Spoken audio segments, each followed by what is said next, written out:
er, mina kära tittare. Nu ska jag visa en splitsad ögla. Eller ja, ni vet ju förstås att så här ser en splitsad ögla ut. Men vi ska titta sen på hur man gör den. Och jag tycker i vissa lägen är det bättre att ha en splitsad ögla än att göra en pålstek. En pålstek är ju lätt att ta loss i och för sig.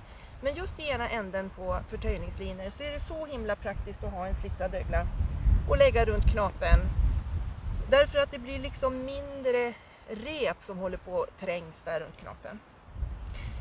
Men det här är också ett väldigt bra användningsområde om man behöver en kås på sin lina.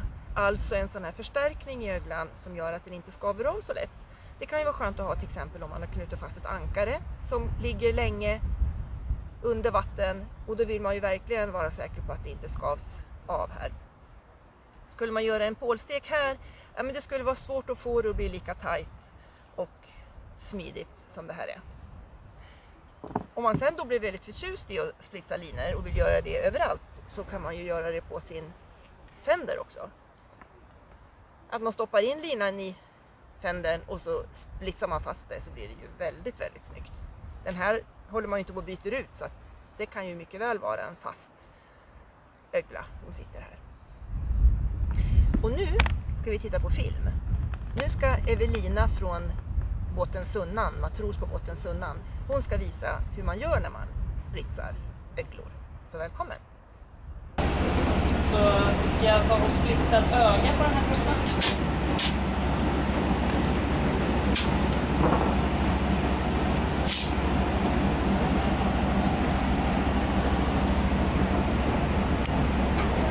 Så nu tejpar du kardelerna så att de ska bli lättare och... Precis, för det är jättejobbigt om de börjar dela på sig när man håller på. Ja. Så jag brukar, även om de här är brända, så att de är ihopsmälta, då brukar det inte vara något problem, men man vet aldrig, det kan alltid gå upp lite om trossen är lite hård. Sen brukar jag försöka uppskatta ungefär hur mycket jag behöver för den här splitsen, och jag gillar alltid att ha lite extra, för det är så jobbigt om det inte räcker. Så kanske här någonstans. Då brukar jag sätta en liten tejpbit där också. Okej, så att då är det det där som ska splitsas in. Precis. Ja. Och den här sätter jag bara för att jag inte ska råka ta upp för mycket. Nej, just det. Sen är nästa steg då att bestämma hur stort ögat ska vara. Men kanske något sånt här. Sen får vi ta och dela lite på våra kaneler här. Ja, men kanske där någonstans. Ja. Jag tycker om att börja med den som är längst till höger. Ta den här då. Då går man ju mot slagningen. Man försöker vrida upp slagningen lite.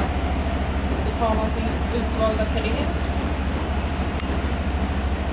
Försöker man peta igenom den lite här. Alltså du använder inte ett sånt där verktyg, vad nu de heter? Jo, ibland gör jag det. Det beror lite på. De här trussarna brukar inte vara så fasans hårda när de är nya. Plus att vi inte har några verktyg ombord. Så att, det är ju ett bra argument att inte använda det då. Så just nu blir det inga verktyg.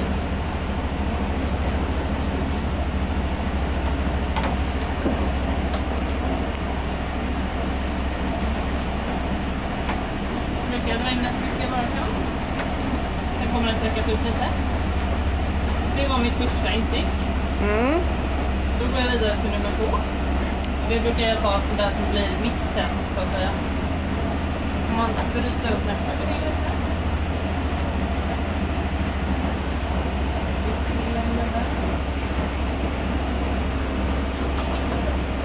Så får man liksom öppna den här twisten som är i dem. Jaha, du vrider bort twisten så att säga. Ja, lite grann. Så att de blev inte så mycket borta ändå. Men så att de inte blir jättetvinnande precis där de går över. Nej, okej. Det är väl mest för att det är snyggt, men också för att öka friktionen mellan de två delarna. Och den sista ska ju då in där det fattas en. Ja. Den sista är alltid den tyngsta att få in, för då är det så himla mycket rep redan. Sen är det bara att tajta järnet här innan man fortsätter. Så slipper man kanske eftertajta lite, för det är så himla jobbigt. Sen brukar jag ta bort den här tejpbiten när jag har gjort första insticket. Jag gör det för att kunna tajta den lite extra, för ibland så håller tejpbiten fast kardelerna. Så jag brukar ta bort den direkt och liksom nästan twista upp den lite. När den töjs sen, när den är i bruk, så kommer den liksom sträcka sig lite grann. Och sen är det bara att dra järnet i alla de här 3. Och när man känner sig nöjd sen, då är det bara att gå vidare.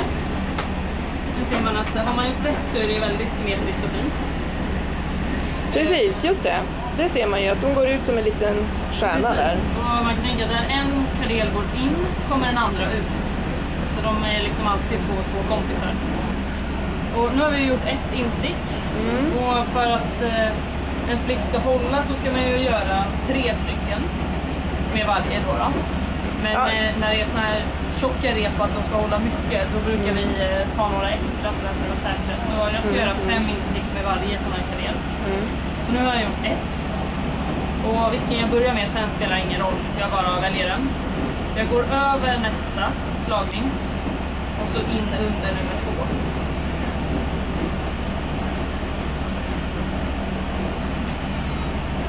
Det gäller att starka nyper. Ja, lite starkt får man. Och allt liksom slack som det kallas, att det ligger lite löst. Ja.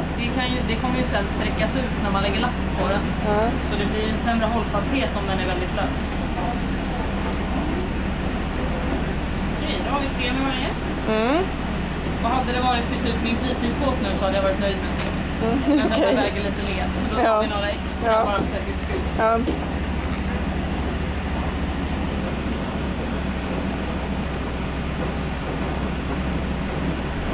Men det kanske är lättare när det är en sån grov tross att göra det utan det här verktyget. Därför att det är lättare att få tag i kardelerna för att dra isär dem som du gör.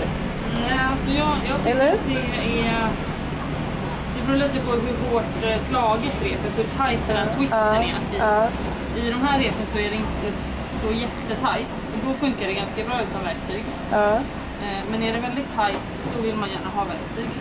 Nu har vi 5 instick med varje. Hur håller den egentligen? Men för att den ska bli lite snyggare så är det ju, jag tycker att den smalnar av lite och att det inte blir så ett abrupt slut. Ja, just det. Så vad jag gör är att jag fortsätter göra ett instick med 2 av dem. Och sen så gör jag ytterligare ett instick med bara en av dem. Trick, trapp, trull. Läser man i gamla böcker så ska man ju hålla på att dela kardeler och sådär. Men det är bara jobbigt. Kan inte risken vara att de hänger ut som tussar då? Jo, det kommer det göra. Alltså de där tussarna har ju en tendens att försvinna in i repet efter ett litet tag. Okej. Så det blir en väldigt snygg avsmalning om man gör det. Så där, nu har jag gjort ett till instick med 2 av de här då. Och då lämnar jag den sista. Den är liksom klar. Och sen för att få lite trick, trapp, trull så där så lämnar jag nu den. För de är i rad. Så jag har ett sista instick med den sista här. Just det. Så att den också hamnar i linje med de andra. Ja, det blir ju snyggt. Så där, nu är själva splitsen klar. Vad jag gör sen är att har man en sån här brännkniv som bränner av, då är det bara att kapa. Det är bra att lämna någon centimeter för att när det sträcker sig så dras det in lite. Ja, just det. Men har jag inte en sån så brukar jag tejpa och sen skära av mitt på tejpen. Så att jag får ett fint avslut. Och för att jämna till det lite så kan man lägga den på marken och kniva lite och kniva lite så här. Så brukar det bli lite jämnare.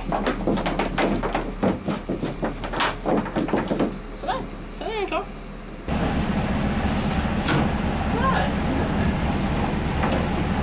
Ja, så nu är det klart.